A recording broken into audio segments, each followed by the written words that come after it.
Bom dia, tudo bom? Bom dia. Depois desse papo de gato capado, né? Vamos lá. Hoje é dia 25, sexta-feira. Graças a Deus estamos acabando o mês de fevereiro, né? E hoje a gente vai fazer a leitura, se eu não me engano, do livro 7. 7 de Atos. 7 de Atos dos Apóstolos. Vamos começar. A defesa de Estevão no Sinédrio. E disse o sumo sacerdote: porventura é isto assim?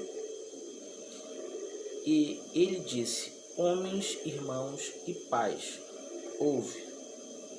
O Deus da glória apareceu a nosso pai Abraão, estando na Mesopotâmia, antes de habitar em Harã, e disse-lhe: sai da tua terra e dentre a tua parentela, e dirige-te à terra que eu te mostrar.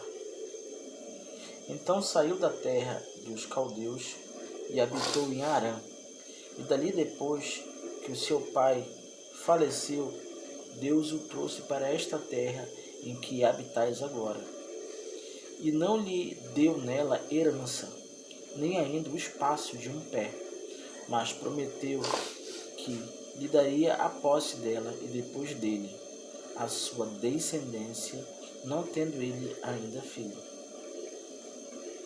E falou Deus assim: que a sua descendência seria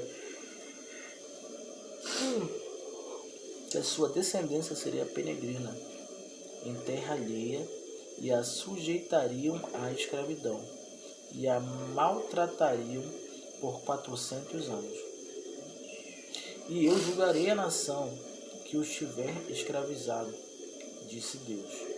E depois disto sairão e me servirão neste lugar. E deu-lhe a aliança da circuncisão. Assim gerou a Isaque e o circuncidou ao 8º dia. Isaque a Jacó e Jacó aos 12 patriarcas. E os patriarcas, movidos de inveja, venderam José para o Egito. Mas Deus era com ele, e livrou-o de todas as suas tribulações, e lhe deu graça e sabedoria ante Faraó, rei do Egito, que o constituiu governador sobre o Egito e toda a sua casa. Sobreveio então a todo o país do Egito, de Canaã, fome e grande tribulação, e nossos pais não achavam alimentos. Mas tendo ouvido Jacó que no Egito havia trigo, enviou ali nossos pais a primeira vez. E na segunda vez foi José, conhecido por seus irmãos, e a sua linhagem foi manifesta a Faraó. E José mandou chamar o seu pai, Jacó, e a toda a sua parentela, que era de 75 almas.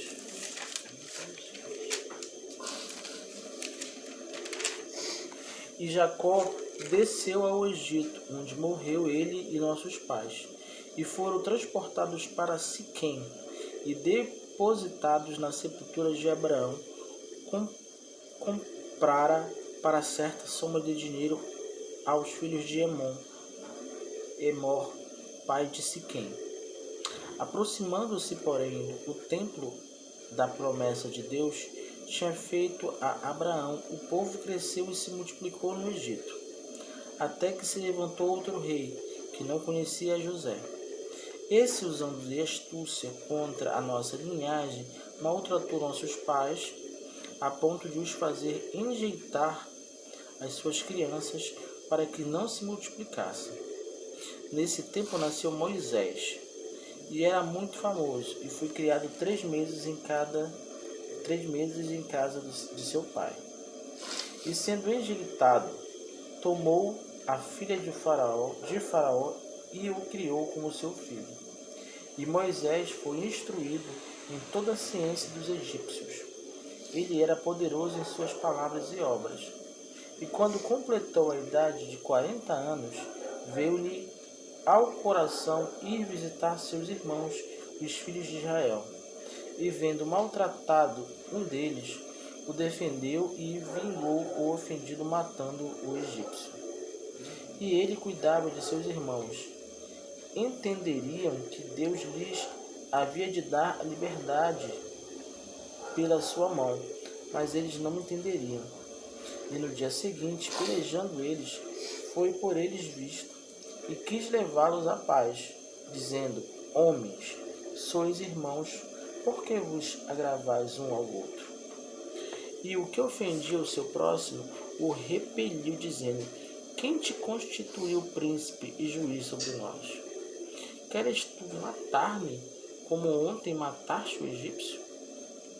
E a esta palavra fugiu Moisés, e esteve como um estrangeiro na terra de Midian, onde gerou 2 filhos. E completado 40 anos, apareceu-lhe o anjo do Senhor no deserto do Monte Sinai, numa chama de fogo no meio de uma sarça.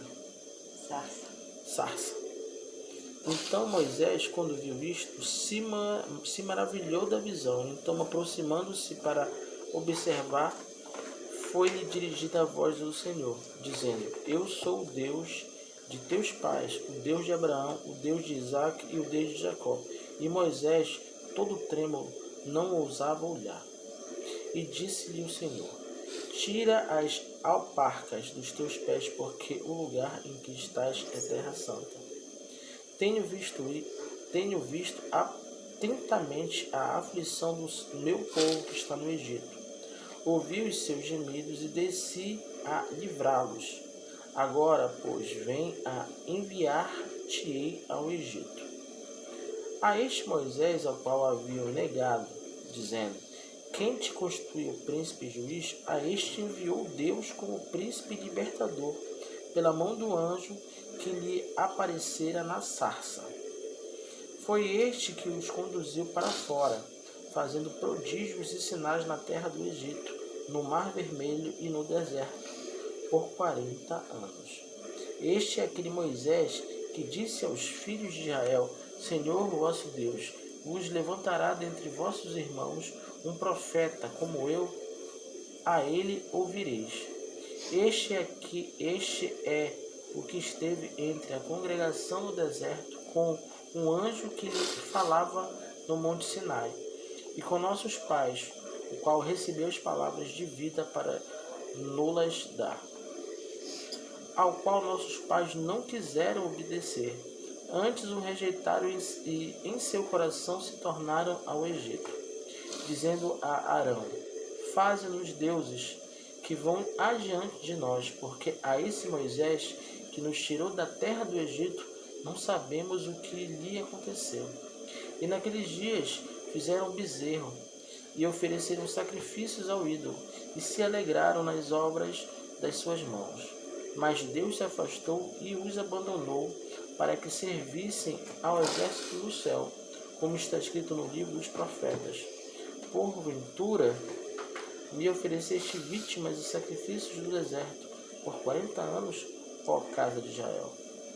Antes tomaste o tabernáculo de Moloque e a estrela dos vossos deuses Renfã, figuras que vos fizeste para as adorar. Transportavo-eis, pois, para além da Babilônia. Estavam entre os nossos pais no deserto, o tabernáculo do testemunho, como ordenara aquele que disse a Moisés que o fizesse, segundo o modelo que tinha visto, o qual nossos pais, recebendo-o, também o levaram com Josué, quando entraram na posse das nações que Deus lançou para fora da presença de nossos pais, até aos dias de Davi, que achou graça diante de Deus e pediu que pudesse achar o tabernáculo para Deus e Jacó.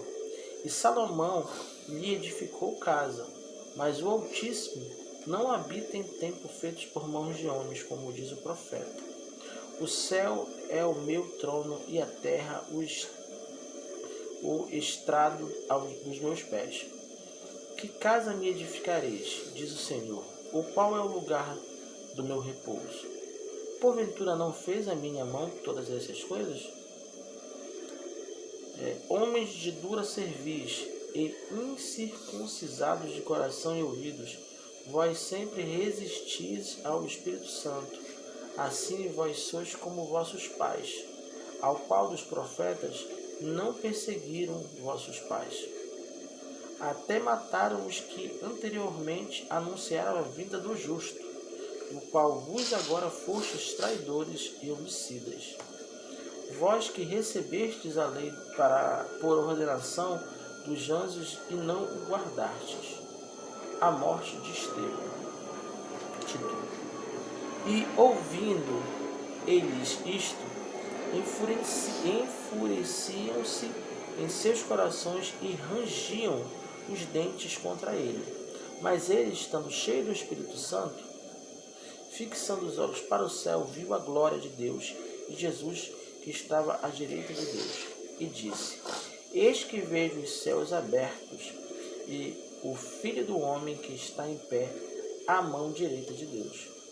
Mas eles gritaram com grande voz, taparam os seus ouvidos e arremeteram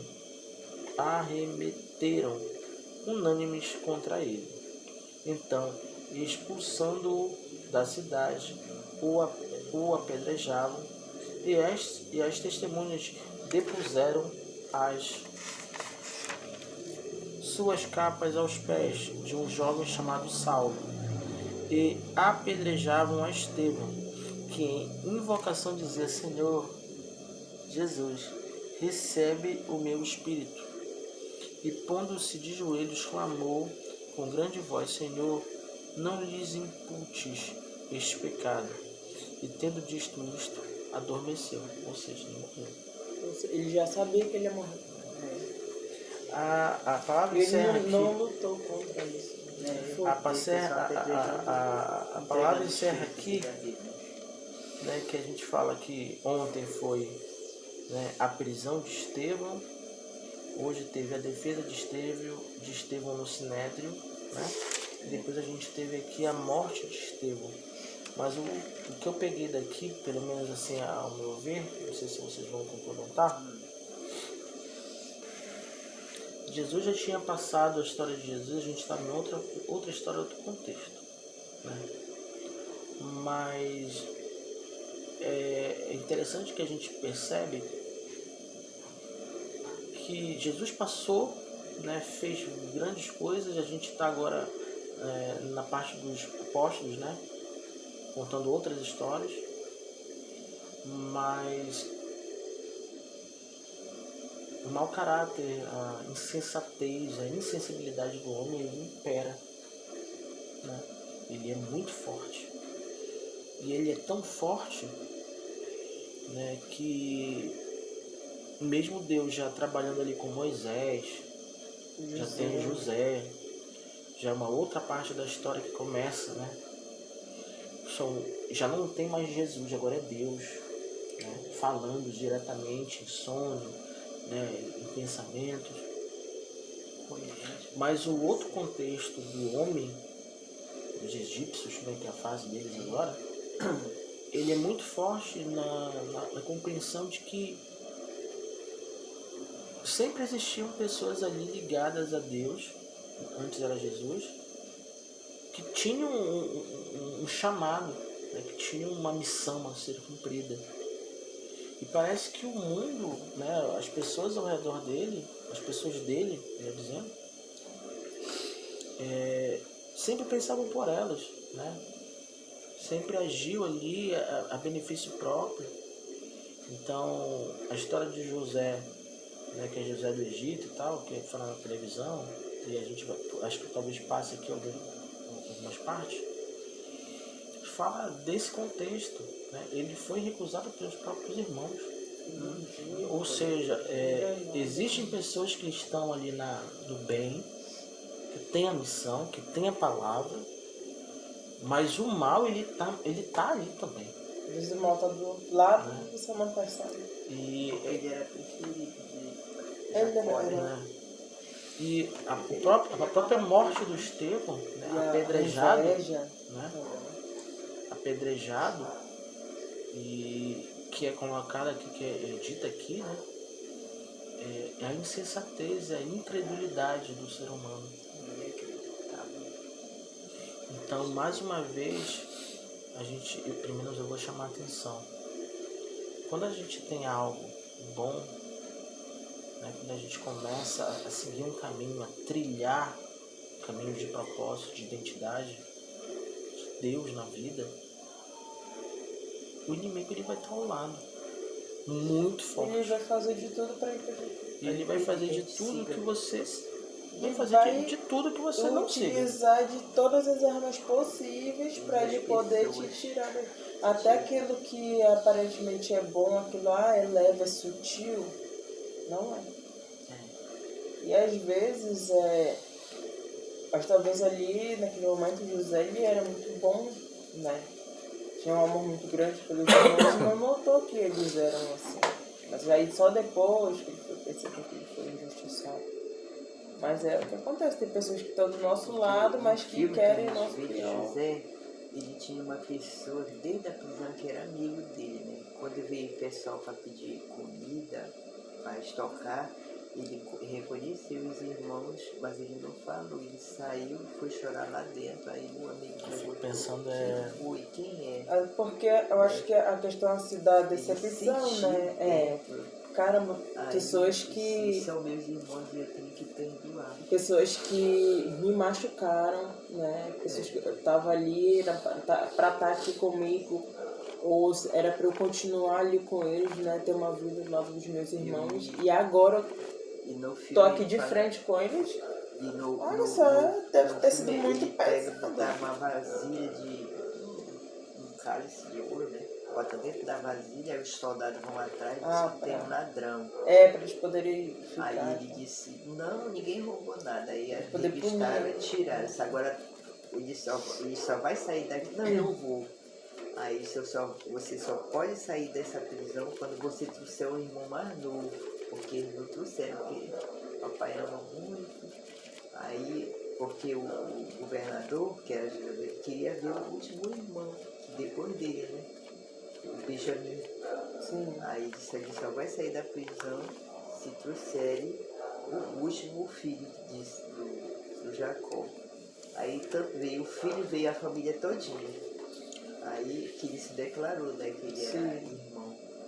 Mas ele tinha que perdoar. Mas essa questão aí do perdoar, acho forte. Que foi pesado o negócio. Quantas vezes a gente tem que perdoar as pessoas que machucaram a gente, né? E que machucaram a gente feio mesmo, assim, sabe? Quantas vezes a gente precisa fazer isso para que Jesus, para que Deus... se vingar. Ele disse, não, meu Deus não é de vingança, meu Deus é de perdão. Aí se ele não tivesse Deus, ele se vingaria e aí poderia até matar os irmãos. Ele era governador, né? Ele tinha que mostrar para o povo que ele, e para ele mesmo, e para Deus, principalmente para ele. Principalmente para ele também. E através disso, né, desse perdão, Deus fez coisas grandes na vida de José, mas ele precisou passar por esse confronto. E aí agora? Tu vais continuar sendo o homem que todos os outros são aqui, né? Que olha para vingança, quer matar o outro, comete injustiça, ou tu vais olhar por mim, eu que sou o teu Deus. E aí, qual é a tua decisão ali? E ele foi, né, do lado de Deus, perdoar e tudo, reconhecer eles. Tudo. E aí eu entendo assim que nessa questão de decepção, né, e às vezes a gente precisa perdoar a pessoa que machucou a gente. É uma transformação pra gente que foi machucado, mas talvez também para aquela outra pessoa que machucou.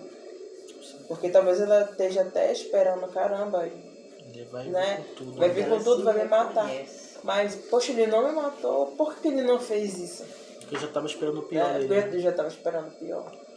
Mas olha, Quantas vezes espera? mas Deus aqui falou, né, no começo, ele dá uma missão. Esse contexto aqui da morte do Estevão acontece num enredo, né, de uma parte da história. E existe uma missão dada aqui. Ele queria seguir, né? Mas Só aí que o que acontece? Acontece tudo isso. Entra aqui um pouco do Jacó, do Josué, de Moisés e tal. É um outro contexto, né? Mas o importante aqui é que existe uma pessoa, e essa pessoa existe uma conexão com Deus, e dessa conexão com Deus ele tem um propósito, ele tem ali algo a ser feito. E ele não consegue chegar até o fim disso. Ele tenta, mas ele não consegue chegar justamente por quê? Por todo esse contexto que gira em torno dele de mal, de pessoas mal intencionadas. E é esse contexto que a gente tem que falar para quem assiste a gente, que o mal vai estar na ofensa, vai estar na mentira, vai estar na inveja, mas principalmente vai estar, eu acredito que antes da mentira, a mentira é quando você tem um contexto que não quer falar a verdade, mas o seu ofender, ele é muito mais rápido, porque o seu ofender, você não precisa, de certa forma, nem falar nada. Você pode ver o seu pai fazendo algo para o seu irmão e olhar para a cena e se sentir ofendido. Mas a ofensa, ela vem em mentes fracas. devagarzinho. A ofensa ela pega em pessoas de mente fracas, em pessoas que não estão próximas a Jesus, não estão próximas a Deus, não estão próximos do entendimento da palavra. Porque quando você consegue se aproximar mais disso aqui, mais você consegue te ver, se entender e se colocar no lugar do outro. E quando você se coloca no lugar do outro, você não se sente tão ofendido, você começa a entender que aquilo ali não tem que ficar. Claro que tem que mudar o cenário, tem que mudar o ambiente, tem que mudar as pessoas. Às vezes é necessário ter uma tempestade para você sair daquele local e ir para outro lugar, terminar um relacionamento, terminar um negócio, sair de casa e ir para uma outra casa, para daí às vezes a gente se achar. Mas a ofensa é o começo de tudo.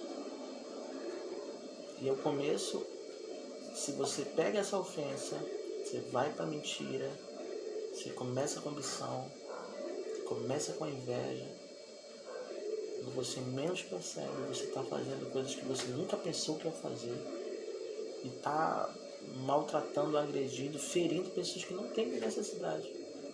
Não há necessidade de você apertar, de você ferir, porque também quando te ferem, você, agora eu não quero saber, agora fizeram comigo, eu vou fazer com os outros. Você está ofendido. O rapaz me traiu e agora eu não tô nem aí, eu vou trair todo mundo. Aí você vai pegar um rapaz, que não tem nada a ver com a história, e vai machucar. Dessa coisa, ele vai chegar em casa, vai machucar a família, é um ciclo que se repete. Por um ato teu. Então o ato do Estevão aqui é lamentável o que acontece com a história dele, com a morte dele. Mas o mais lamentável... Ele não reage, não corre. Não, ele não reage porque não tem como. As pessoas que estão ao redor dele ali, ninguém entende isso. Entende quem está aqui, entende quem segue a palavra, entende quem é Moisés, quem é os apóstolos. Mas quem está lá apedrejando, não, esse cara é louco. É isso que eu estou dizendo. Aqui hoje, a gente vê muita gente apertando, ferindo, machucando, mas em prol de quê? De uma promoção no trabalho? De ganhar mais R$500? De fazer o cara perder o trabalho dele e ficar no lugar dele? Os valores estão tão pouco. Não, olha, ele não faz um trabalho muito bom, não. O gerente escuta e na outra semana, no outro mês o cara sai. Mas na verdade o cara nunca nem fez o trabalho do outro. Tá vendo? Então é muito fácil quando você não conhece a verdadeira história e segue a boiada do que alguém está falando. E é o que acontece muito hoje. As pessoas não escutam, as pessoas não ouvem, vão na história de outras coisas, e quando vai ver, está se perdendo. Então eu ainda digo mais uma vez, a história de Estevão, de um homem que estava ali né? Para se fazer o diferente, a gente tem que ver a posição dele, porque nem todo mundo morre dessa forma aí. Olha, a leitura de amanhã, a perseguição e a dispersão dos cristãos. Ou seja, enquanto tá começando a melhorar, e vem, o meio vem, o mal chega e distorce, quebra, rompe. Sim. Ou seja, o mal ele existe. Se você achar que você vai conseguir sozinho, você não vai conseguir com ele sozinho. Você precisa de força para ganhar ele. Força espiritual, força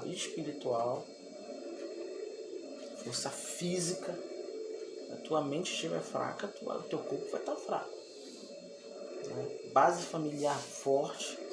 Alguém na tua família tem que puxar para isso. Se não tem na tua família, vai atrás de uma igreja, vai atrás de um pastor, vai atrás de alguém que incentive ali, né? Porque sozinho você não consegue. O cara sozinho, numa depressão, família toda desestruturada, todo mundo desempregado, tá tudo dando errado. A gente vai falar, olha, leia a Bíblia. Cara, não vai ler. Não tá nem com cabeça para aquilo. Mas é naquele momento que ele tem que pensar que a vida não é só aquilo. Que a vida não é só isso. Não é só conta, não é só dívida, não é só boleto. Não é só sofrimento. E ele tem que entender por que ele está passando por aquilo. Por que aquele momento está trazendo aquela dor. O que ele fez para chegar naquele momento? Qual foi a conjuntura que fez ele chegar naquele poço? Porque algo aconteceu para ele estar lá. Ele não chegou, não jogaram ele lá. Ele andou para lá. Ninguém cai num poço. Eu estava fazendo o bem do nada, não. Se você faz o bem, você tem certeza que não. Se você promove a coisa boa, você tem certeza que você vai andar com pessoas boas. Você vai estar numa frequência boa, vai te aproximar com coisa boa, vai ter coisas boas. Tem do nada, eu do nada. Só se for uma aprovação para você até entender por que eu estou passando. É uma aprovação para me deixar mais forte. Às vezes acontece também. Para te testar. Porque às vezes você também pode estar numa situação muito cômoda e eu tô forte, eu sou isso, eu sou forte, eu sou grande, tudo depende de mim, eu resolvo tudo, eu. E Deus fala, Espera lá.